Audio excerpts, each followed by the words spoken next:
James William Bagidi, bonjour à vous. Bonjour à vous, Loris Frédéric Davo. Bonjour à nos amis téléspectateurs et auditeurs. Oui, les portes du monde sont ouvertes, n'est-ce pas? Ah oui. Voici les clés du monde.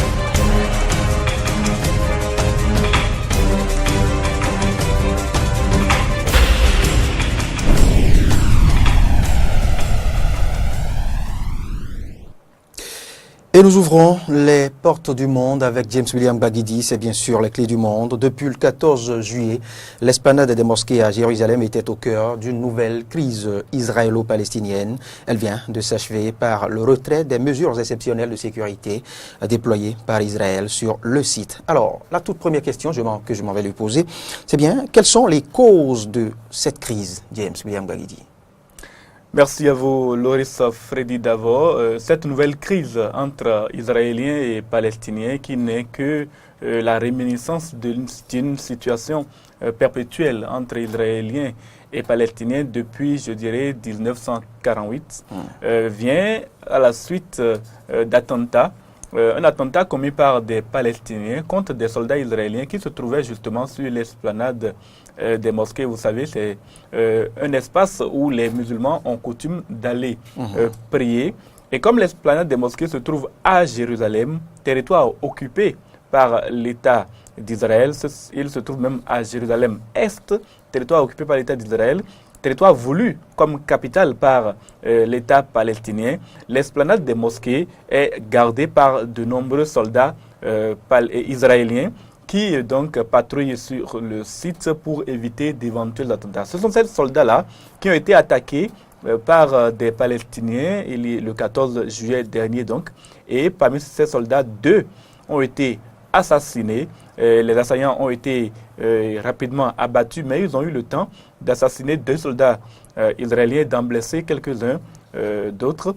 Ce qui a déclenché chez le Premier ministre israélien une vive colère et la décision de mettre sur le site de l'esplanade des mosquées, d'entourer le site donc de barrières de sécurité et d'imposer des fouilles corporelles sous des portiques de sécurité à toutes les personnes qui souhaiteraient se rendre donc sur place pour aller prier.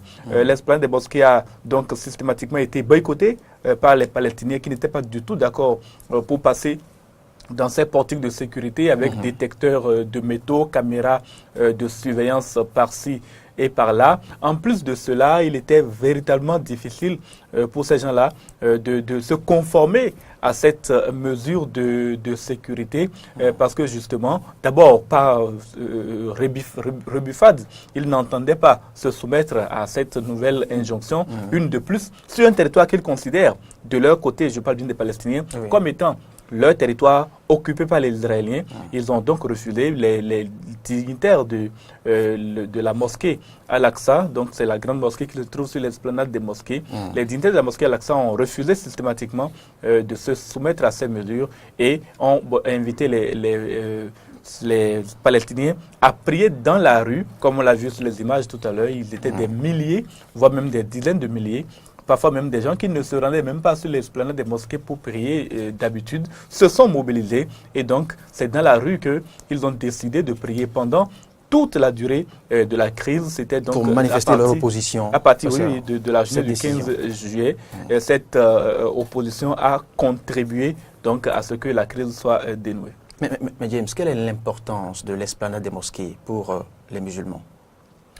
Oui, l'esplanade des mosquées est un territoire important. On considère aujourd'hui qu'il s'agit du 3e lieu saint de l'islam, le 3e lieu saint après la Mecque et après Médine, où le prophète Mahomet s'est rendu personnellement. Pour ce qui concerne l'esplanade des mosquées, son importance s'est révélée, disons, vers le 7e et le 8e siècle, puisque beaucoup de califes omeyyades, ceux qui ont succédé au prophète Mahomet, donc, ont décidé d'édifier à Jérusalem, donc, qui était alors une ville chrétienne, cette mosquée et devait s'y rendre pour des séances de prière. La raison de la décision de mettre en place donc cette mosquée, c'est que le prophète Mahomet aurait par lui-même, quand il était vivant, donc, mené un pèlerinage vers ce lieu, vers Jérusalem. Et donc, on a considéré qu'il s'est rendu à l'emplacement actuel de la mosquée Al-Aqsa et c'est de là qu'il va se rendre à l'occasion d'un voyage nocturne. Le Coran le mentionne très clairement, un voyage nocturne qu'il a mené de la mosquée Al-Aqsa au Cieux. Donc, on considère que les musulmans ont commencé donc, depuis le 7e siècle à considérer que c'est un lieu saint. C'est là la coupole, le dôme du rocher, donc cette belle architecture que l'on constate, c'est cette mosquée qui a été érigée et qui depuis est devenue un véritable lieu saint de l'islam que les musulmans n'entendent certainement pas laisser profaner, quels que soient les moyens de profanation. Ce qu'ils considèrent comme moyens de profanation, ça a été ces mesures de sécurité déployées par l'État d'Israël. Mais est-ce que le conflit israélo-palestinien a un lien avec le débordement de la crise selon vous?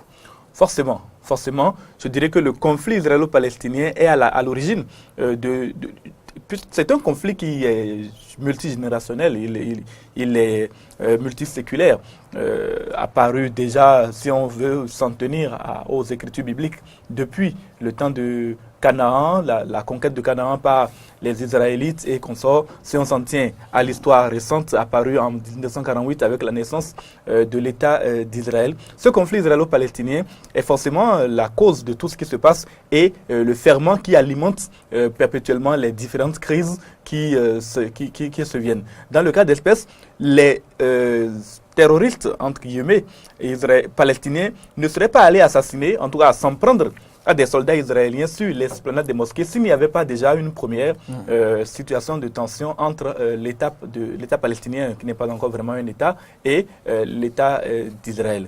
Deuxième élément fondamental, il y a donc ce relance, ce rejet de l'existence de l'État d'Israël par les Arabes dans leur grande majorité qui explique cette situation. Et puis quand la crise a commencé, comme je vous l'ai dit, beaucoup de musulmans se sont mobilisés, parfois même ceux qui ne se rendaient pas sur l'esplanade des mosquées pour prier généralement. Beaucoup se sont mobilisés et se sont donc déportés sur les lieux, notamment dans les rues adjacentes à l'esplanade des mosquées, pour prier, pour mettre la pression sur l'État d'Israël, pour lui montrer que dans cette affaire-là, en tout cas, une nouvelle crise engendrée par une décision de l'État d'Israël, décision elle-même consécutive à un attentat, tout cela ne pouvait que continuer à alimenter la situation de conflit entre ces deux entités.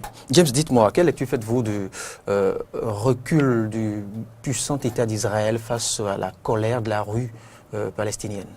Alors, il n'était pas attendu, en tout cas à mon sens, que le Premier ministre israélien recule. On a déjà vu par le passé Benjamin Netanyahou ou bien ceux qui l'ont précédé en tant que Premier ministre israélien tenir fermement. Israël est dirigé aujourd'hui par le camp de ce qu'on appelle les faucons. Faucons étant la partie de la classe politique israélienne qui est fortement opposée même à l'existence de l'État d'Israël, qui exige même que Jérusalem devienne la capitale une et indivisible de l'État d'Israël. Il y a beaucoup d'exigences de la part des faucons et donc Benjamin Netanyahu qui est à leur tête. On n'attendait pas dans cette crise-là qu'il recule, d'autant mieux que l'exécution, l'assassinat des soldats israéliens par ces terroristes palestiniens a été véritablement mal vécu par les Israéliens qui ont perçu en cela un recul des mesures de sécurité que le gouvernement israélien était censé mettre en œuvre partout où des citoyens israéliens se retrouvent.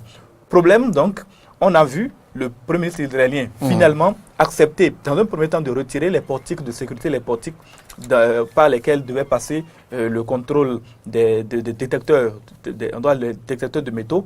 Ces portiques ont été retirés dans un premier temps, mais on a laissé les rampes avec les caméras de surveillance. Les dirigeants de la mosquée Al-Aqsa ont encore dit pas question. L'autorité palestinienne, également dirigée par Mahmoud Abbas, a refusé et tout cela a été dans la dynamique de pousser Benjamin Netanyahou à reculer. Et il a fini par reculer également dans la mesure où les mesures de sécurité qu'il avait prises ne sont pas aussi efficaces que l'on peut l'imaginer. Quand, par exemple, vous avez des politiques de sécurité que 5 000 ou 8 000, 10 000 personnes doivent passer pour être, même si c'est une quinzaine, même une vingtaine, une trentaine de portiques de sécurité, pour laisser passer jusqu'à un certain nombre de personnes, c'est quelqu'un qui va prier.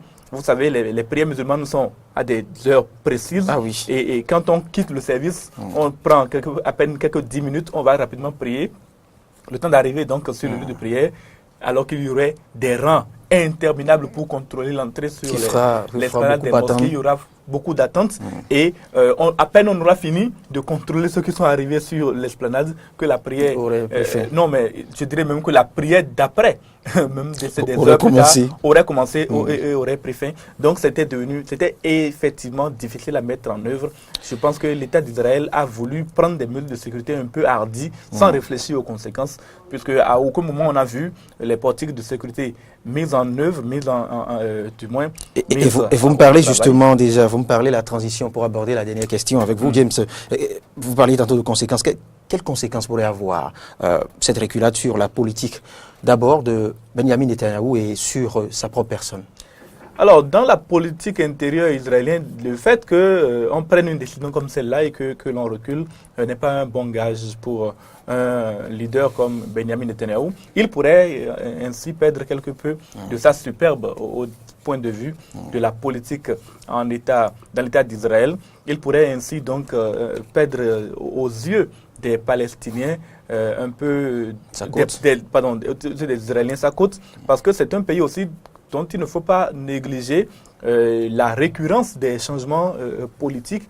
Et dans le cadre des élections législatives qui s'en viennent, il se peut que cet incident, aussi banal qu'il puisse paraître aujourd'hui, ait des conséquences sur Benjamin Netanyahou. C'est-à-dire que quelqu'un qui paraît plus ferme et plus rigide que lui peut avoir la cote désormais auprès des Israéliens, parce que lui, dans ce cas-là, il a reculé. L'autre chose, c'est que Benjamin Netanyahou peut avoir désormais envie de faire payer aux Israéliens et aux Palestiniens le fait de lui avoir fait perdre la face.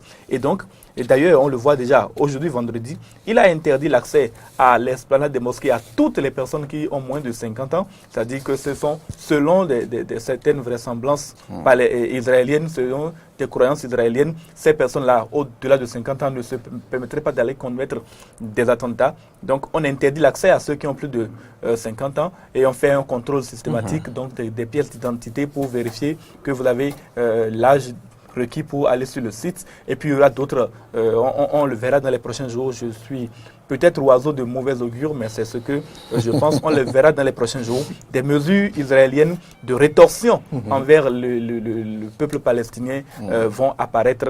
Et ce sera fait par l'État d'Israël pour que Benjamin Netanyahou puisse retrouver un peu de sa superbe, puisse se retrouver un peu de ce qu'il croit être la fermeté dont il veut faire preuve dans les relations avec les Palestiniens. James, merci. C'est moi. C'était là l'International.